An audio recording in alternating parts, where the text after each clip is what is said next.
Good morning বন্ধুরা, আপনারা সবাই কেমন আছেন? আশা করি ভালো আছেন, সুস্থ আছেন এবং হাসি খুশি আছেন। আমি আবার আজকে নতুন ব্লগ নিয়ে চলে এসেছি। এখন ঘড়ির কাঁটা 11টা বেজে গেছে। আমি স্নান টান সেরে চলে আসার পর চা খেলাম। চা খাওয়ার পর আপনাদের সঙ্গে একটু ব্লগটা শুরু করলাম। এবার আমি যাব, রান্না করব। দেখি কী রান্না করা যায়। সেটা হচ্ছে মসুরির ডালটা ভিজিয়ে রেখেছি। রান্নাঘরটা আজকে অন্ধকার করে দিয়েছে পালবাবু, কারণ প্রচণ্ড পরিমাণে বাইরে থেকে রোদের তাপ আসছে। তার জন্য মাছ বের করে রাখা আছে। মাছ করব, পোনা মাছ এনেছে মাছ। এই মসুরির ডালটা ভিজিয়ে রেখেছি, মসুরির ডালটা বসাবো, আপনাদেরকে দেখাই। এই যে এই পোনা মাছ নিয়ে এসছে, পোনা মাছটা রান্না করবো। এটা পোনা মাছই তো নাকি গো? হ্যাঁ, এই পোনা মাছটা আজকে রান্না করব। কালকে তো চিংড়ি মাছ রান্না করেছিলাম। চলুন রান্নাটা শুরু করে দিই, কারণ 11টা বেজে গেছে। এইসব করতে করতে অনেক বেলা হয়ে যাবে, টাইম হয়ে যাবে। আর গরমও পড়ছে, বাইরে রোদের প্রচণ্ড তাপ। বাইরে ব্যালকনি ধুতে গেছিলাম স্নান করার আগে। বেশ গরম, একটু হাওয়া দিচ্ছিল ঠিকই, কিন্তু তাপ আছে রোদের। এখন ডালটা বসিয়ে দিই আগে, কারণ ডালটা বেশ ফুলে গেছে দেখছি। আজকাল ডালের বড়াটা করবো না, মসুরির ডাল করব। ভেন্ডি আছে, দেখি ভেন্ডি ভাজা করতে পারি, না তো ভেন্ডির তরকারি করতে পারি। চলুন কাজগুলো সারতে লাগে একটা একটা করে। আমি রান্না বসিয়ে দিয়েছি। এই কুকারে ডাল বসানো হয়ে গেছে, আর কড়াই চড়িয়ে দিয়েছি, কড়াই তেতেও গেছে। আর এইদিকে আমি মাছটা লেবু জল দিয়ে একটু ভিজিয়ে রাখলাম। কিছুক্ষণ ভিজিয়ে রাখি, 5 মিনিট মতো। মাছের যে আস্তে গন্ধটা তাহলে চলে যাবে, তার জন্য ততক্ষণ আমি এই কড়াইয়ে তেল দিয়ে দেবো। কারণ লোহার কড়াই তো, তেলটা একটু গরম হতে একটু সময় লাগবে। ততক্ষণ আমার মাছটা হয়ে যাবে। একটু ভিজিয়ে রেখে আমি আবার পরিষ্কার করে হলুদ লবণ লাগিয়ে নেব। কারণ লোহার কড়াই তাড়তে দেখবেন একটু সময় লাগে। তেল দিলেও বেশ একটু সময় লাগে, কারণ ওটা বেশ মোটা তো, তার জন্য একটু টাইমও লাগে। তার জন্য একটু মাছটা একটু ভিজিয়ে রাখলাম। আপনারা করেন কি না বলবেন। যদি লেবু না থাকে না, তাহলে আপনারা ভিনিগারও দিতে পারেন। ভিনিগার দিয়ে একটু ভিজিয়ে রাখবেন, দেখবেন মাছের মধ্যে একটা গন্ধ, মাছের মধ্যে তো আঁশটে গন্ধ থাকবেই, তাই এটা কিছু করার নাই। কিন্তু অনেকে দেখবেন আঁশটে গন্ধটা পছন্দ করে না, তাদের ভালো লাগে না। তারা এরকম করে করতে পারে। মাছটা ভালো করে পরিষ্কার করে একটু লেবু জল দিয়ে একটু ভিজিয়ে রাখবেন। ভিজিয়ে লেবু থাকলে লেবু, নাহলে ভিনিগারের জল দিয়ে একটু ভিজিয়ে কিছুক্ষণ রেখে দেবেন। রেখে দিয়ে আবার তখন মাছটা আর দুবার ভালো করে ধুয়ে তখন মাছ ভাজবেন। দেখবেন ওই যে একটা আস্তে গন্ধ, সেটা অনেকটা চলে যায়, থাকে না। আমি এরকম করেই করি। এর আগে আপনাদের সঙ্গে শেয়ার করেওছি, বলেওছি, কিন্তু আজকে আর একবার বললাম। ধুতলাসা লাগছে, কি আছে এটা, ঠিক লাগছে এবার? তাহলে চলুন বন্ধুরা, মাছটা ভিজিয়ে রেখেছি, তেলটাও দিয়ে দিয়েছি কড়াতে। আমি একটু ভালো করে আরেকবার একটু জল দিয়ে ভালো করে ধুয়ে নিই, দিয়ে হলুদ লবণ লাগিয়ে রান্নাটা শুরু করে দিই। বেলা হয়ে গেছে তো, তাহলে রান্না করতে করতে সময়ও লেগে যাবে। পেঁয়াজ রসুনের পেস্ট সব করে রাখা আছে, ওটা ফ্রিজ থেকে বের করব।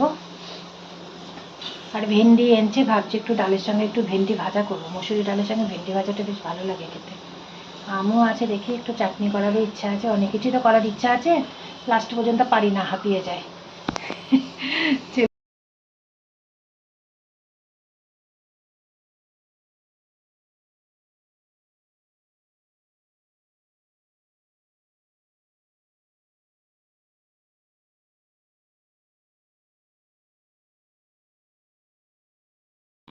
এদিকে ডাল সেদ্ধ হয়ে গেছে, দেখেন মসুরির ডাল সেদ্ধ হয়ে গেছে। এটাকে পেঁয়াজ রসুন দিয়ে একটু ছোক লাগাবো। মাছ ভাজা আর আলু ভাজা করে নিলাম। এখান থেকে একটা মাছ ভাজা মেয়ের জন্য তুলে রাখবো ভাবছি, ও অনেক সময় ঝোলে মাছ খেতে চায় না। আর পেঁয়াজ রসুনের যে বাটাটা করে রাখি আমি, ওটা একটু পরিমাণ কম আছে দেখছি, এতে হবে না, তাই পেঁয়াজ কিছুটা একটু বারিক কেটে নিলাম। কড়াতে তেল দিয়ে দিয়েছি, খুব বেশি তেল দেবো না, কারণ ভাজার সময় অনেকটা তেল লেগেছে, সেই জন্য কম পরিমাণেই তেল দেবো। একটু কালো জিরে দিলাম, একটু সাদা জিরে দিলাম। এর মধ্যে শুকনো লঙ্কা টঙ্কা দিচ্ছি না।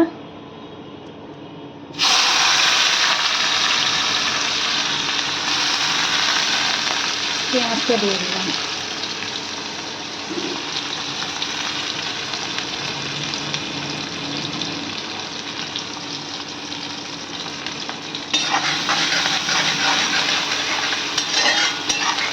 এরপরে পেঁয়াজটা যখন ভালো করে ভাজা হয়ে যাবে তখন এই বাটাটা আমি এর মধ্যে দিয়ে দেবো। আর টমেটো কেটে রেখেছি, টমেটোটাও দিয়ে দেবো। আর একটু টমেটো কাটবো, কেটে এর মধ্যে দিয়ে দেবো।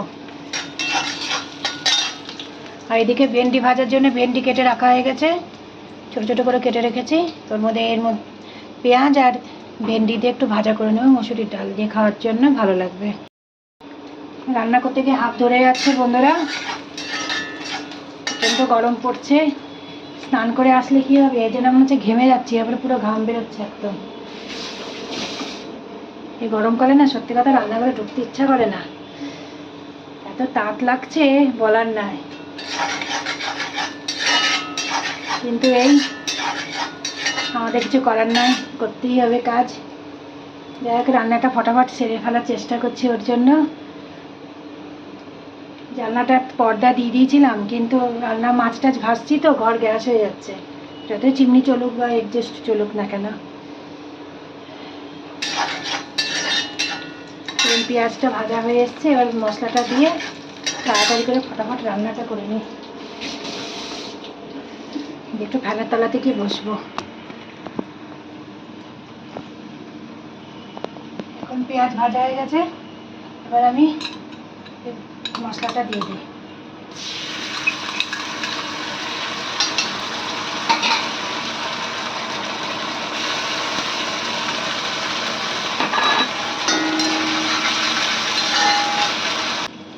লঙ্কা পাউডার দিলাম, ধনে পাউডার, আর জিরে পাউডারটা নেই, জিরে পাউডারটা করতে হবে আমাকে। একটু চিনি দিয়ে দিচ্ছি। হচ্ছে হচ্ছে গরম কমেছে, একটু কমেনি না? শুনতেই পাচ্ছি না কোথাও বৃষ্টি টিষ্টি সেরকম হচ্ছে, কারণ আমার বোন যেদিকে থাকে, আমাদের বাড়ি যেদিকে, সেদিকে তো শুনছি বৃষ্টি হচ্ছে না খুব একটা। গরম তো আছে সব জায়গাতেই, কিন্তু কিছু করার নাই, তাই না? গরমকালে গরম হবেই, আর শীতকালে শীত হবে, কেউ কিছু করতে পারবে না ওয়েদারের এতে। দেখ, কানপুরে যেরকম গরম পড়ে তেমন ঠান্ডা পড়ে, দুটোই পড়ে। ওরা ঘড়ি কাটা প্রায় একটার বেশি হয়ে গেছে। ভাত বসিয়ে দিয়েছি, দেখুন মাছ ভাজা রেখেছি, এই চাটনি, উপরে ভাজা মশলা দিয়ে দিয়েছি,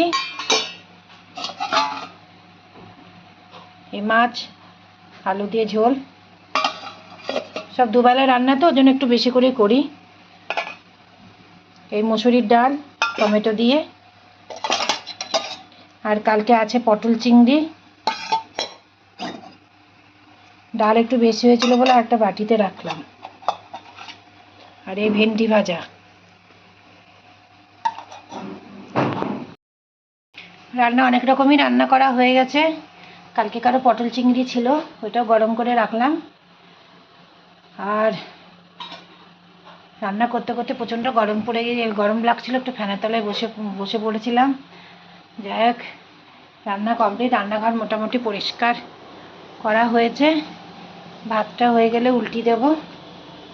আর বাসনও মাজা হয়ে গেছে, একটা কড়াই বাকি আছে মাজতে। আর ভালো লাগছে না, গরম লেগে গেছে। আর দেখুন রোদের তাপ দেখছেন বাইরে, দেখুন দেখাতে পাচ্ছি আপনাদেরকে, প্রচণ্ড রোদের তাপ বাইরে। এবারে পর্দাটাকে টেনে দেবো, তো রান্নাঘরটা তাহলে একটু অন্ধকার হয়ে যাবে। ওইটাতে প্রচণ্ড তাপ আসছে। আর ভাত মনে হচ্ছে হয়ে গেছে, এবার গ্যাসটা বন্ধ করে দিয়ে ভাতটাকে উল্টি দিয়ে আর একটু রেস্ট নিব।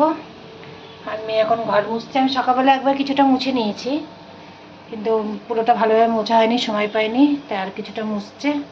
মুছে ও স্নান টান করে আসবে, তারপর সব খাবার লাগাবো। একটু রেস্ট করে নিয়ে ভাতটা উল্টে দিয়ে ততক্ষণ একটুখানি ফ্যানের তলায় বসি।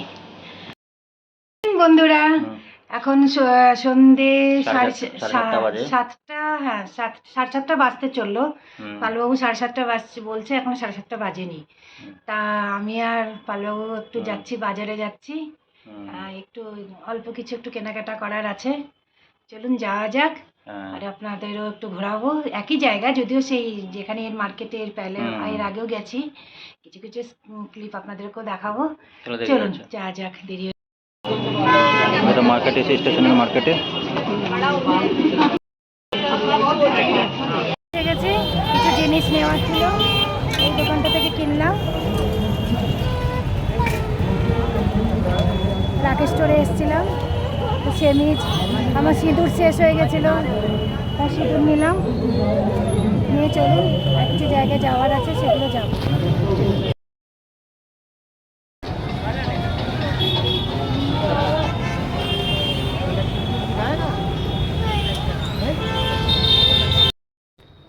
এখনই আমরা বাড়ি ফিরলাম। আজকে যে মার্কেটে ব্লগিং করতে পারিনি, কারণ প্রচণ্ড আজকে ভিড় ছিল। মানে এত জ্যাম ছিল যে মোবাইল বের করা একটু ছিল, গাড়ি অনবরত যাতায়াত করছিল, সেই জন্য ব্লগিং করতে পারিনি ওখানে বন্ধুরা।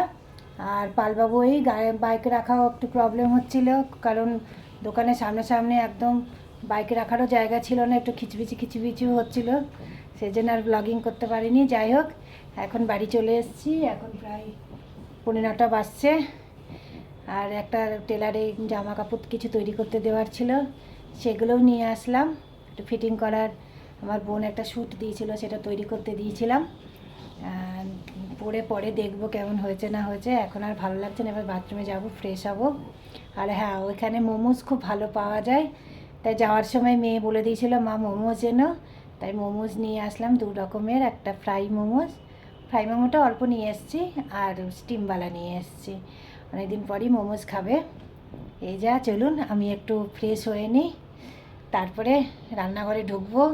রান্না তো করা আছে, ভাত করলেই হয়ে যাবে, ডাল মাছ সব আছে, পালবাবুর ওতে হয়ে যাবে। আর দেখি মেয়ে মোমোজ খেয়ে কী বলে, তখন কিছু একটা করবো, নয়তো এখন যাই একটু ফ্রেশ হয়ে আসি গা। এখন ঘড়ির কাঁটা প্রায় 9:30 বেজে গেছে, হ্যাঁ প্রায় 10টা বাজতে চললো। পালবাবুকে খেতে দিয়ে দিয়েছি, পালবাবু বসে খাচ্ছে, আমি এখনও খাইনি। মেয়ে মোমোজ খেলো, আমিও একটু খেলাম। মেয়ে বলছে রাত্রিতে আর কিছু খাবো না, আমার পেট ভরে গেছে। এই যে পালবাবু খাচ্ছে, একটা হাই বলে দাও। হাই বলার জোর নাই। সত্যি বন্ধুরা, রাস্তায় খুব গরম, আর ওখানে বেশ ঘিঞ্জি ছিল, বেশ গরমও লাগছিল। মার্কেটে বেশ জ্যাম ছিল আজকে, কি জানি এত ভিড় কেন ওখানটায়। এক সময় তো ফাঁকা থাকে, কিন্তু আজকে ভালোই ভিড় ছিল বলো, খুব গাড়ি যাতায়াত করছিল। যাই হোক, ভালোই, অনেকদিন পর একটু গেলাম ওই মার্কেটে, অনেক দিন পর যাওয়া হলো আজকে, ভালোই লাগলো। বেশিক্ষণে তো যাইনি, মনে হয় 1 ঘন্টা, হ্যাঁ 1 ঘন্টা। 7:30টার সময় বেরোলাম, 8:30টার মধ্যে বাড়ি ফিরে আসলাম। পালবাবু চলো চলো চলো চলো সমানে করে চলেছে, কিছু দেখতেই দিচ্ছে না। যাই হোক, চলে এসেছি তো, অনেকক্ষণই হলো, আপনাদেরকে বলেইছি। পালবাবুকে খেতে দিয়ে দিয়েছি, আমি একটুখানি ভাত খাবো। আমিও একটু মোমোজ খেয়েছি, আমারও খুব একটা খিদে নেই। আজকাল রাত্রিতে অনেকটা খাবার একটু হালকা করে খাওয়ার চেষ্টা করছি, গরমও পড়ছে, আর বেশি পেট ভারী করে খেয়ে অস্বস্তিও লাগছে। একটু হালকা করে খেয়ে শুলে বেশ ভালো লাগছে শরীরটা, তার জন্য আমিও অল্প একটু ভাত খাবো। এতক্ষণ ফ্যান চলছিল, ফ্যানটা বন্ধ করিনি, আপনাদের আওয়াজ হয়তো একটু শুনতে অসুবিধা হবে। ফ্যানটা এখন বন্ধ করে দিলাম, কিন্তু গরমকালে ফ্যান বন্ধ করে ব্লগ করা খুব মুশকিল হয়ে যাচ্ছে, তবু করতে হবে, নাহলে আপনারা শুনতে পাবেন না আমার কথা। যাই হোক, আমাদের ব্লগ আপনাদের যদি ভালো লাগে তাহলে একটা লাইক, শেয়ার, কমেন্ট, সাবস্ক্রাইব অবশ্যই করবেন। কালকে আবার একটা নতুন ভিডিও নিয়ে আসব, আর অবশ্যই ভালো থাকবেন, সুস্থ থাকবেন এবং হাসি খুশি থাকার চেষ্টা করবেন। শুভরাত্রি। ভালো বাই বল দাও। বাই। ভালো বাই বল দিল, বাই।